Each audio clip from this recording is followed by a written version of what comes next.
Praise the lord. అందరికీ వందనాలు. ప్రియ సహోదరి సహోదరుడా, ప్రతిరోజు జీవవాక్యం ద్వారా మీరెంతగానో బలపడుతున్నారని, వాక్యం ద్వారా సమాధాన పడుతున్నారని నమ్ముచున్నాము. అలాగే వాక్యాన్ని చివరి వరకు చూచి తప్పక ప్రార్థనలో ఏకీభవించండి. ఈరోజు దేవుని జీవవాక్యము కొరంథీలకు రాసిన మొదటి పత్రిక 15వ అధ్యాయము 23వ వచనము. క్రీస్తు వచ్చినప్పుడు ఆయన వారు బ్రతికింపబడుదురు. 1 Corinthians chapter 15 verse 23. All who belong to Christ will be raised when he comes back. ప్రియ సహోదరి సహోదరుడా, ఆర్భాటముతోనూ ప్రధాన దూత శబ్దముతోనూ దేవుని బూరతోనూ పరలోకం నుండి ప్రభు దిగివచ్చుచున్నాడు.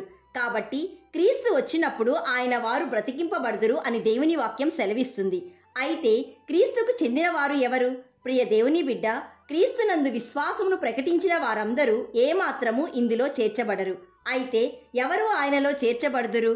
ఎవరంటే, ఎవరైతే సంపూర్తిగా ఏ అరమరిక లేకుండా తమ్మును తాము క్రీస్తుకు అప్పగించుకొందురో వారు మాత్రమే సంపూర్తిగా ఆయనకు చెందినవారు.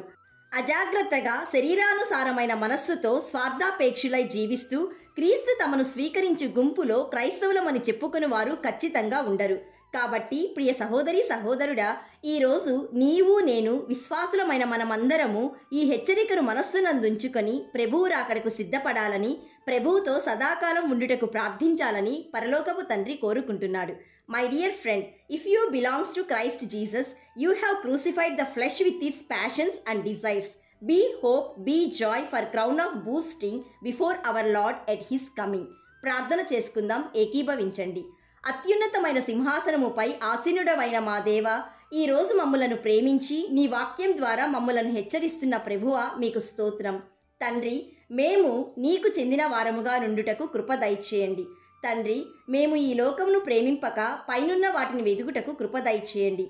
ఈరోజు జీవవాక్యం వింటున్న ప్రతి ఒక్కరూ నీవిచ్చు దయా కిరీటమును పొందుకొనుటకు కృప దయచేయుమని ఆది సంభూతుడైన యేసయ్య నామంలో అడుగుచున్నాము తండ్రి.